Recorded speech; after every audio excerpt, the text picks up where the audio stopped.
I was like, "Hey," and she's like, "Yeah," and I was like, "I want to stick my wand in your chamber of secrets." It's a Harry Potter thing, right?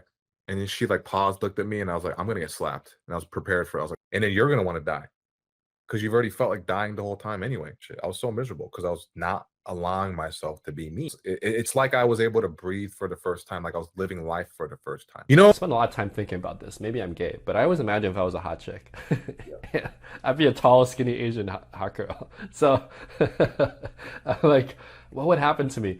And I think that if I was a hot girl, I would be so scared as I turn 30 because I know that my looks are gonna fade. Yeah. And I'm like, I wouldn't notice it in my early 20s, right? But towards like 25 to 30, I'd be like, okay, I need some kind of backup plan because now is the height of my physical appearance power, right? So actually, the best models that I know, they start thinking about this as they turn 30 because they know that their career cycle is weird, right? It really peaks around like 16 to 18 when they're discovered, and then it runs to their 20s, and then when they turn 30, depending on how they age, it's a different market. And yeah, I mean, I think for women there's a benefit in the beginning, but then it gets scary later on as you lose your looks. And then it's like, as you age, or you're not even lose your looks, as you age, and then it's like, how do you deal with that? And I think if you're not prepared, it can really hit you, in an ugly way. You see that in LA a lot. Like they hit their peak and then they're like, Big time. I'm literally watching girls I've known since like early 20s to now they're in their 30s, and they all do the same.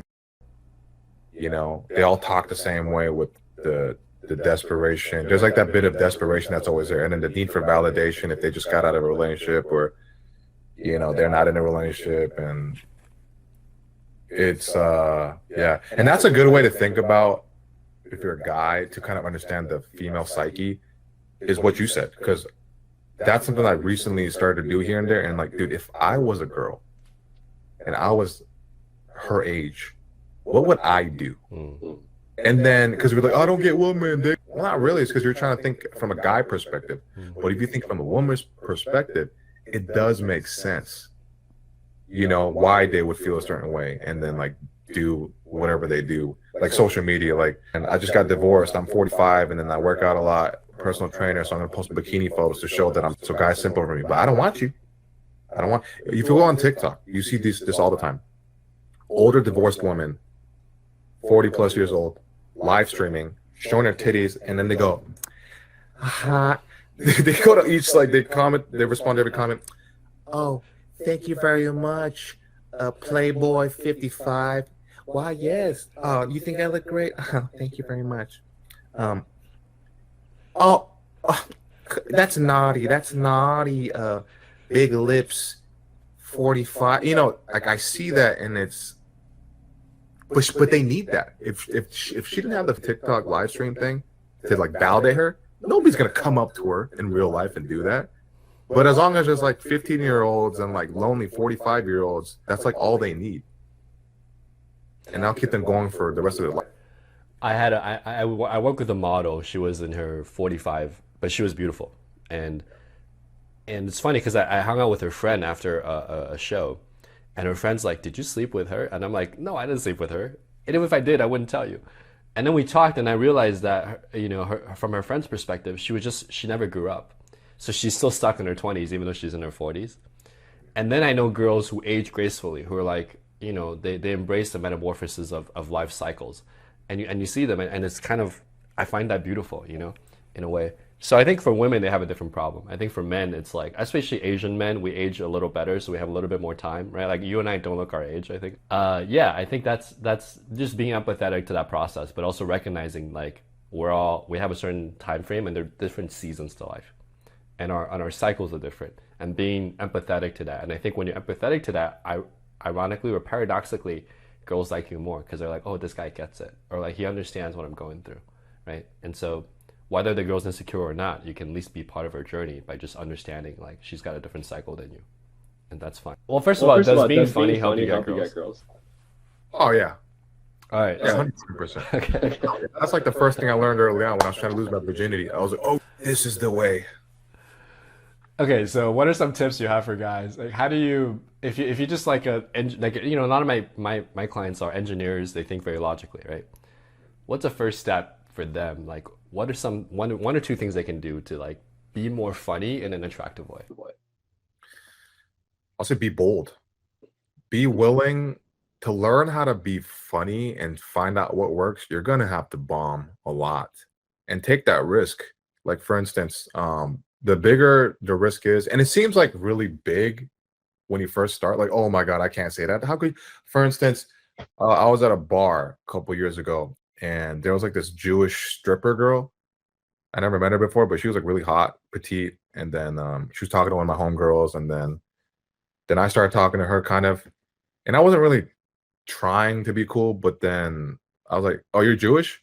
And my first thought was, I said my first thought, which is, "Oh, we can't have babies because if we did, then it's gonna have a really big nose and small ass eyes, right? Because I'm Asian, she's Jewish."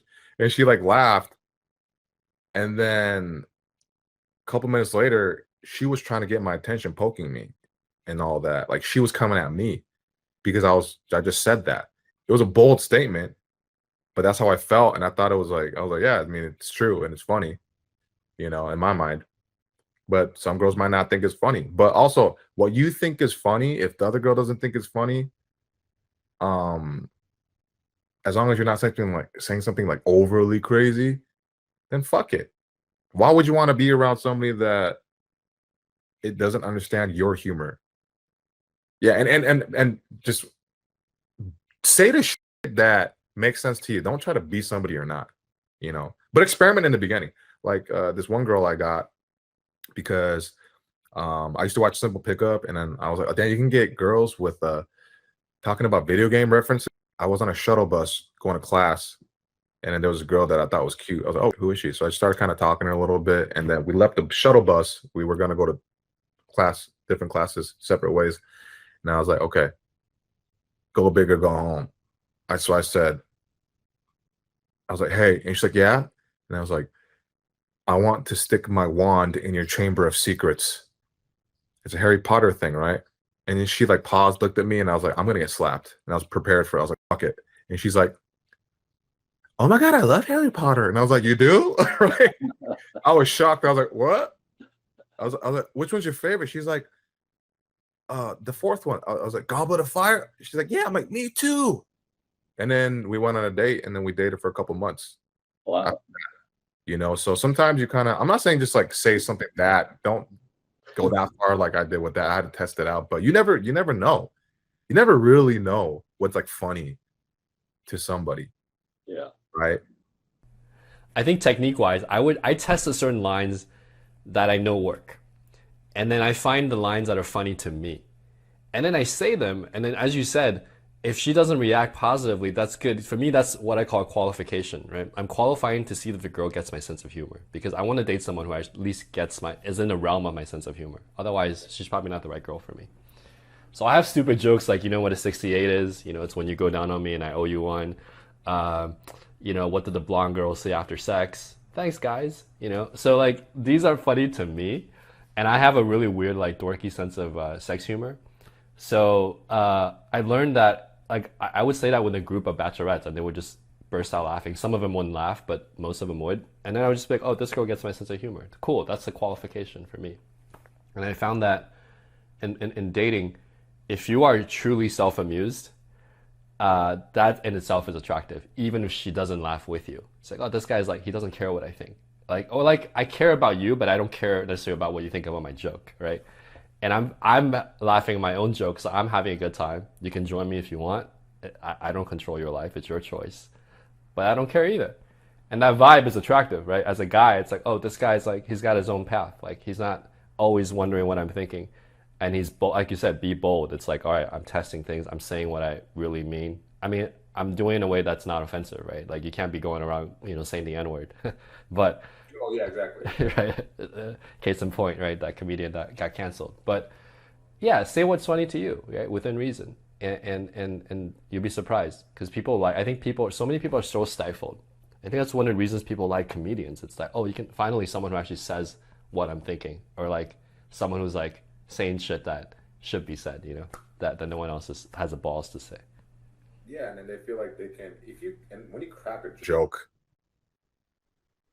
it makes people feel like, oh, I can kind of be myself now a little more. Mm.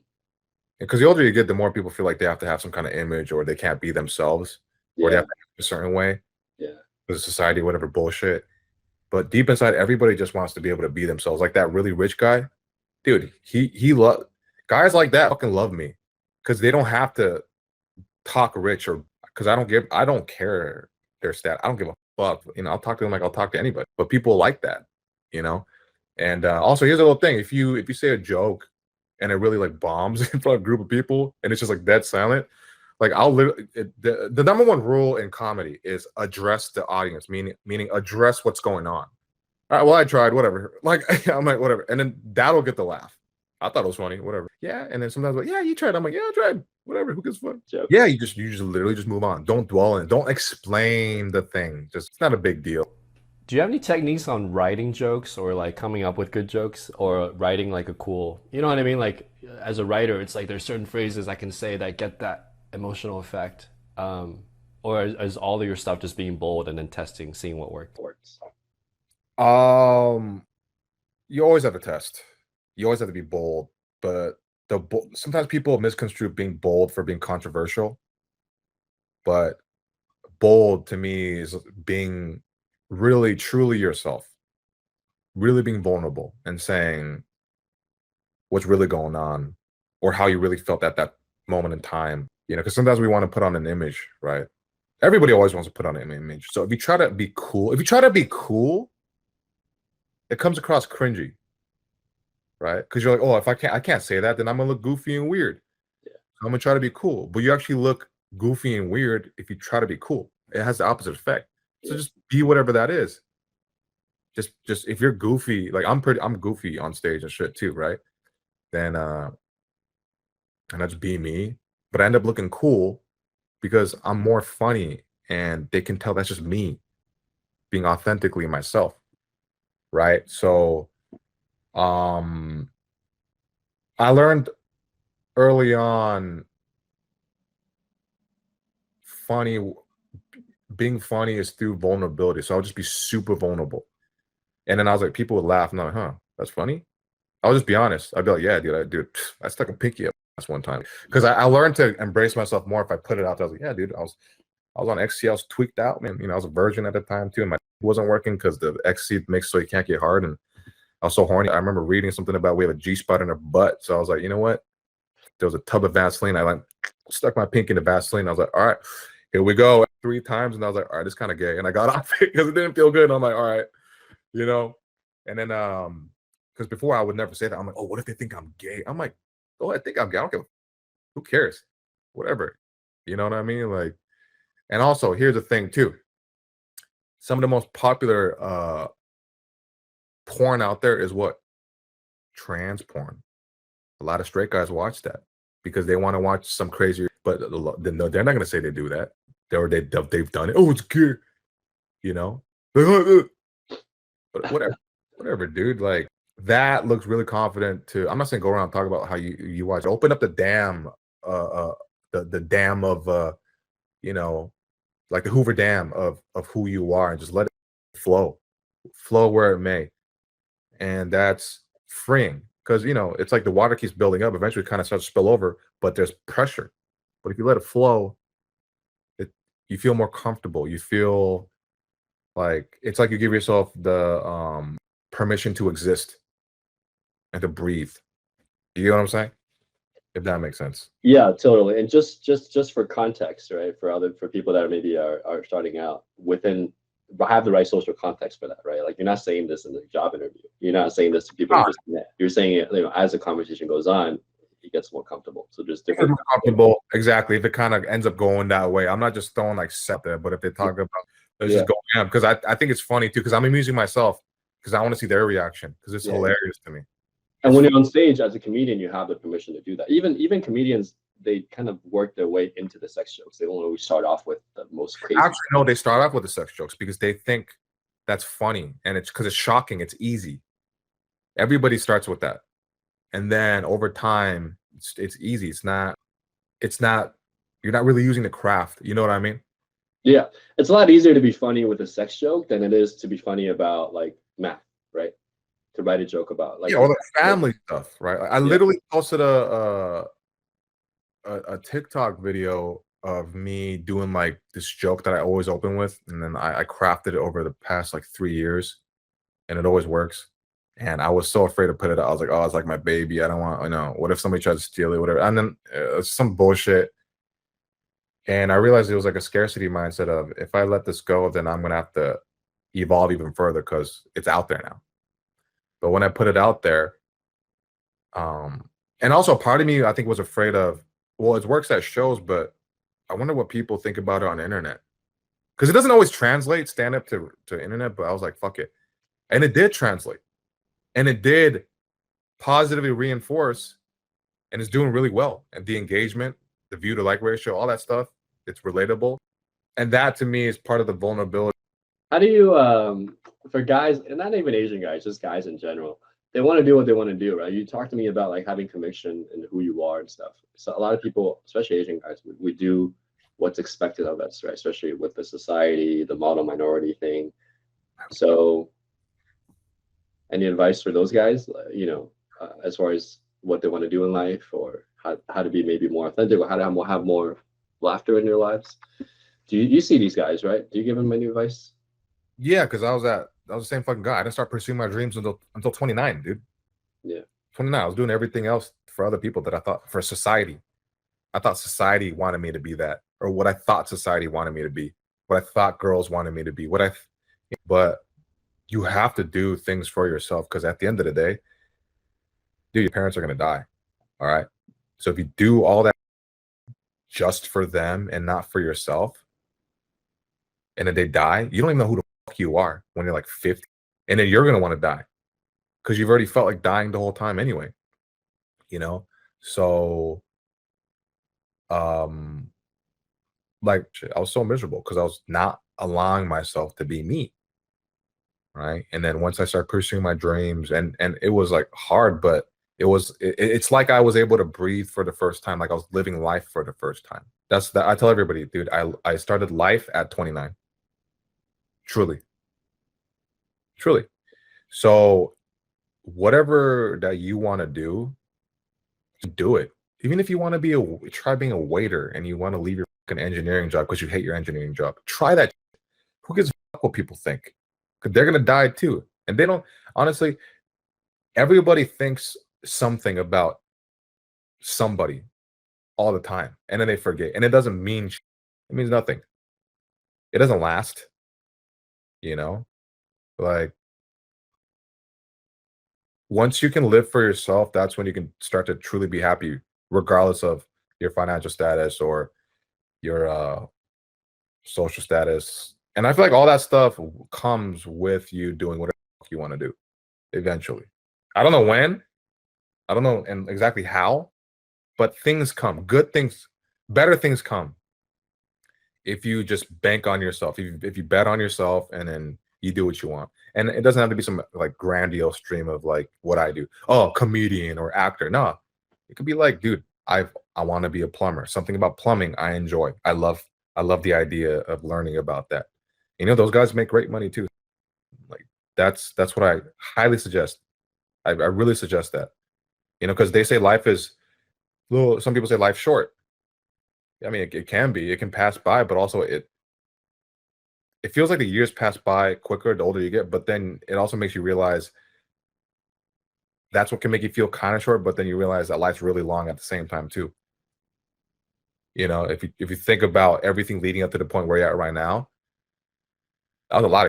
So why not live the rest of your life on your own terms? The whole die on your own sword mentality. That's how I feel. You Yeah. know. Do you still feel afraid to talk to girls, or do you not hesitate now at this point? You know, sometimes I do if I think about it too much. Like before I start talking, when I'm talking, I'm fine. But like before, I can still get the approach anxiety because like the little kid in me still feels like unworthy. And then some dude, and then this is what I did a few days ago. I was like, I realized when I look in when I feel really shitty and I don't feel good about myself, it's because a part of it is because I haven't like really looked at myself. You look at yourself every day in the mirror, but you don't really look at yourself. So then I went to the mirror and I stared at myself for 10 minutes. Just 10 minutes. I was like, soak it in. Soak it in. Look at everything. The way you look, the imperfections, whatever. And funny enough, it had started to empower me out of nowhere. I was like, oh yeah, I'm this guy. This is who I've become. I'm not how I feel on the inside at times when I'm scared or when I feel unworthy. I'm this. I'm this guy. I'm this guy that's like almost 6 feet, not 6 feet, but almost. I'm built now. You know, I look a certain way. Like I feel this. I'm the guy that I wished I was 15 years ago. I became that guy. Financially, no. But that wasn't even, I didn't even really think about that. I just wanted to be comfortable and confident, right? So then doing that, I think that's a good thing guys should do too, because it teaches you to like love yourself even more, right? And then that makes you more confident to be like, man, this is who the fuck I am. I'm this guy, whatever. And then you can talk to girls, right? But yeah, talking to girls, completely fine. Great. I don't give a fuck. But yeah, if I overthink it before approaching, then yeah. When I was modeling, I would look in the mirror and I would see all the flaws, from hair to everything, from hair, eyebrow, nose, down, like literally like an Asian kid taking a math test, like raw, fix. And it's funny because some of the female models I worked with, they tell me they feel ugly. I'm like, you're one of the most beautiful girls I've ever seen, like physically, right? And what I realized when I got out of the industry was that in certain circles, there's certain checklists, right? It's kind of like a resume. It's like, yes, your hair, you should do your hair, you should look presentable, right? Be clean, like take a shower, right? Basic stuff. But then after that, it's more about like who you are as a person, like your soul, right? Who you are is more than just your physical vehicle. And then if you can get that across, then it's like that's where the game is played. But I didn't realize that when I was modeling, and I think sometimes we're over focused on our looks. However, I also think that we should focus on the point where it looks good. So there's no like major errors or red flags that girls can write you off for. And that's pretty basic, just like cleanliness, you know, grooming, facial hair, etc. Pretty basic stuff, right? Like brush your teeth, you know, like, so the level at which I was scrutinizing was the ROI was not there. I mean, if you're modeling maybe, but the ROI is not there. It's really just here and you're good enough. And the rest of it's like, who is this guy as a person? And that's, I think, where game is played. That's where, to me, the definition of game is your ability to meet someone who's like kind of on the fence, or even maybe like, I don't think, you know, he's my type, to actually win them over, to actually make them flip that switch where they reach that tipping point where it's like, okay, this guy's cool. There's something about him. And I think that's the definition of game. So in other words, regardless of your looks, money, whatever, social status, right? You can actually convey who you are. You know, Casanova was notoriously ugly. He betted most women in history. So I think that's where the game is played, and I think that's what people are missing. And the red pill, black pill guys, I don't know red pill, but black pill guys for sure, they don't have that. They don't understand that. And so they think that all that matters is how much money you have and your looks. And those are two very bland dimensions if you think about it. They're dimensions you almost can't really control. So I think you're right. It's like get you know, look presentable, but then the rest of it's like really about how you are on the inside. Yeah, that's everything, dude. I mean, the rich guy could wine and dine the girl, and then the girl could leave and then fuck the broke dude, because the broke dude is just like really confident in himself and he carries himself in a different way, right? Because women love the feeling of a man that has like even potential or ambition, and sometimes that the high level self-acceptance that a man has in himself, which translates to confidence in the way he carries himself, it exudes this energy of like ambition, potential, or he's already there.